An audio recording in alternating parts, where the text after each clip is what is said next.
Have you ever hidden in the office bathroom for some time to yourself? Do networking events or office parties make you feel kind of drained? When you're heating up your lunch in the office pantry, do you hope no one walks in and talks to you?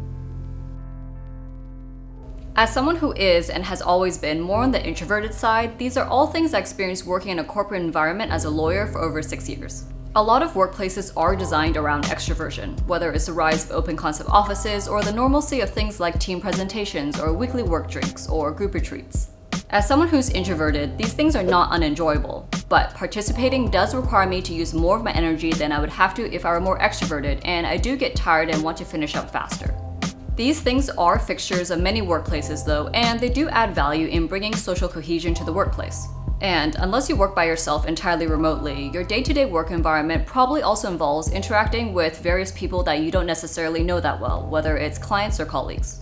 In light of this, plus the fact that studies show that between 1/3 to 1/2 of people are introverts, I want to share a bit about my own personal experience navigating a corporate environment as an introvert.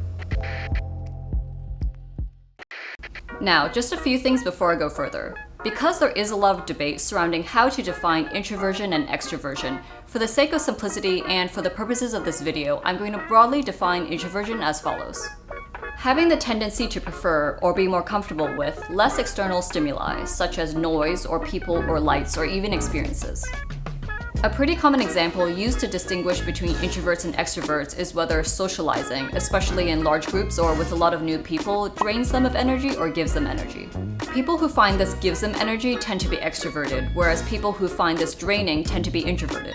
Keep in mind though that this is just a generalization. Since humans are very nuanced and complicated, there's no all-purpose definition of either an introvert or an extrovert. Introversion and extroversion also aren't black and white, but instead they exist on a spectrum. Everyone is in a different place along this spectrum, and as a result, there's a lot of different types of introverts and extroverts. And finally, also keep in mind that humans are not static creatures. For instance, while 9-year-old me and 19-year-old me were both introverted, just as 29-year-old me is still introverted today, my personality has nevertheless changed quite a bit, as have my skills and abilities. The result is someone who's more comfortable now than before when placed in environments which might be typically better suited for extroverts. So let's rewind a bit first to when I was a kid. As a generally very quiet and more sensitive kid, I grew up kind of being given the impression by adults around me that these were not very good traits to have. For context, I was born in the early 90s and grew up entirely in the US, where the rise of industrialization and urbanization in the 1900s resulted in a culture where people generally valued extroversion and having personality more. So naturally, that's the culture I grew up in because people are, in part, a product of the times that they live in.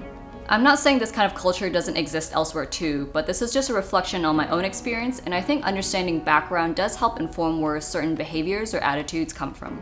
But yeah, as a kid, I enjoyed solo activities like painting and reading. Recess and group activities generally kind of stressed me out, and I preferred hanging out with 1 or 2 friends instead of in a big group. Over time, as I got older, I did gradually become more talkative and more social as a person, especially as I grew out of my awkward teenage years. Some of it was naturally and some of it was by design, because at some level I still viewed my introverted traits as things which needed to be fixed. Fast forward a bit towards the end of law school. By that point, I knew if I was going to become a lawyer, I much preferred disputes work to transactional work because I just thought disputes work was way more interesting. But obviously, if you're a disputes lawyer, that involves arguing. Although it's not nearly as dramatic as TV shows make it out to be, I knew that if I was going to do my job properly, I couldn't hesitate to speak up and speak out, i.e. things that were definitely outside of my comfort zone.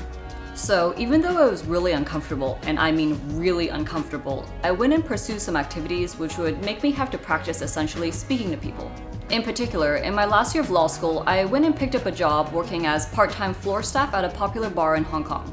Basically, this job meant that I had to speak to customers for at least 6 hours at a time a few times a week, which was very, very far out there for me, although it did help that I already knew a few people working at this bar. Before then, I really wasn't very good at small talk or having conversations with people that I didn't really know.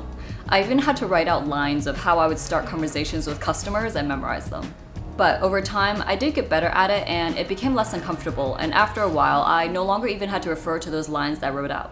When I then started working as a lawyer, having the skills that I picked up working at the bar definitely helped, because whenever I felt kind of uncomfortable from having to interact with a lot of unfamiliar people, I felt like I could switch to this social mode.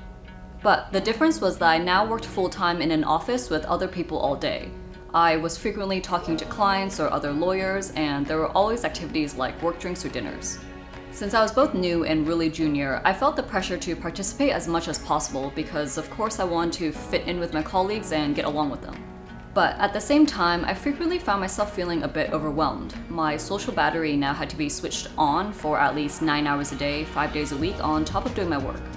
When I later moved to a larger law firm, there was even more of this, because naturally, more people means more socializing and more activities. To clarify, it's not that I ever disliked my colleagues or didn't want to socialize with them. Quite the opposite, actually. I'm friends with a lot of people that I worked with before, and if you had met me in a work setting, it might not have been that apparent that I'm introverted. But for at least the first 2 years or so that I was working, I didn't quite understand why I felt so tired whenever I had to socialize with a lot of people or a lot of new people. Yet, I felt fine whenever I had to socialize one-on-one or in small groups. I think I never really thought about it until I took the MBTI test for the first time, and unsurprisingly, my personality type came out as starting with an I. It was then that I realized that how I felt wasn't unique to me, but it was commonly felt by other people who lean towards the introverted end of the spectrum. I also want to quickly mention here that identifying as introverted or extroverted, for that matter, should not be a box for defining yourself definitively, like thinking, oh, because I'm introvert, I should do this and not that. I saw it more like a way of understanding why I might tend to feel a certain way or have certain preferences, and having that kind of understanding can be really useful for navigating work or life generally. Looking back, I'm glad that I started to develop this understanding of myself when I did, because it happened to coincide with a time when I wasn't so junior at work anymore. With the increase in responsibility came an increase in the time that I spent interacting with different people, whether it was FaceTime with clients or going to court or attending networking events. As a result, I paid more attention to how I felt when doing these things and came up with some ways to manage working in a corporate environment in a way that accommodated my preferences, but also balanced them with my obligations. So my first tip is creating pockets of time or places for yourself where you can have some space and/or quiet to recharge.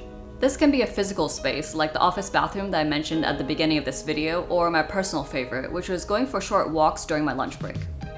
If you happen to have your own office, of course you can close the door, but given that's not the case for most people, I tend to prefer to physically leave my seat when I can. These pockets can also be temporal, like trying not to schedule my work calls back to back when I can so I can kind of have a breather and some quiet time in between. Or if I know I have a work dinner one evening, I'll try to avoid scheduling anything social for lunch because I know that consecutive social events in one day usually make me feel really tired. Going back to that social battery analogy, I basically see it akin to having a smaller battery. It's not like I had any issue doing the socializing itself, but because I had a smaller battery, it needed to be recharged more frequently, and I could manage my work environment and my schedule to accommodate that. As for the times where I did have to do things that were more out of character or outside of my comfort zone, like speaking in court or going to networking events, I realized that there were things that I could do to make the experience smoother and relatively more comfortable, and that was by preparing. So for situations like going to court, it's a given that you would prepare what to say ahead of time, although I did find that taking extra time to prepare helped offset my nerves and discomfort. But there's actually preparing that you can do for more casual and spontaneous interactions too, which I indirectly picked up back when I was working at the bar that I mentioned earlier. By preparing, what I mean is thinking ahead of time of standard ways to start conversations or things to talk about when certain situations arise. For instance, for situations where I'm likely to have a shorter conversation with someone, such as running to a colleague in the lift or pantry, I have a few different conversation starters that I'll go to, such as asking how their work has been lately or how their weekend was. If I know I have a longer social interaction coming up, like a client lunch or work drinks, I'll think ahead of time of topics that I can talk about or questions that I can ask based on who will be there and what the vibe is. It's also actually an opportunity to show natural aspects of your personality too. For instance, I have quite a dry sense of humor, so I'll incorporate that when it's appropriate. Preparing might sound kind of strange, but it really was helpful because it reduced the amount of energy that I need to spend on these kinds of interactions, and I also wouldn't spend so much time worrying that I was being awkward or too quiet. Keep in mind that this also isn't about being fake. My suggestion is not to be someone that you're not, but instead to use techniques that help make the interactions more comfortable. And finally, I want to address the issue of mindset and attitude. The first is that I think the type of attitude that one has towards these types of social activities or interactions is going to impact the experience. For example, I used to kind of moan and groan internally if I had to go to client dinners or networking events. But aside from using the tips I just talked about to help improve the experience and make it more comfortable, I also started viewing these experiences as something that was necessary and objectively beneficial for me. It's kind of like going to the gym. It tires you, but it's also good for you and worth the effort that you put in. And just like working out, you also need to take time to rest and recover. And secondly, I want to talk a bit about my perspective of myself. As I mentioned earlier, I spent quite a long time viewing my introverted traits in not a very positive light. But interestingly, as I got older, my friends and the people that I worked with and for expressed to me what they liked about my more reserved temperament, both as a person and as a colleague and a lawyer. This helped lead me to realize that it's not a matter of extroversion or introversion being better or worse, they're just different. Everyone is going to experience and process things differently and bring something different to the table. During the course of my career as a lawyer, something I did notice was that all the law firm partners I came across had different personalities and temperaments, and therefore their own style of working and way of doing things. The range was huge, but they were nevertheless all partners, which I think goes to show that it's not about being this kind of person or that kind of person in order to achieve something or get someplace. Rather, it's more about how one goes about it, and this video is just about my how. Again, remember that this is just my personal experience, and the things I talked about in this video aren't going to be one size fits all because everyone is going to be different. With that in mind, I am really interested in hearing from you guys, so let me know in the comments down below if any of you have had similar experiences or have any tips of your own. As always, thanks a lot for checking out our video, guys. If you want to see more, check out this video on growth mindset and click on this video for a video that the YouTube algorithm thinks that you'll enjoy.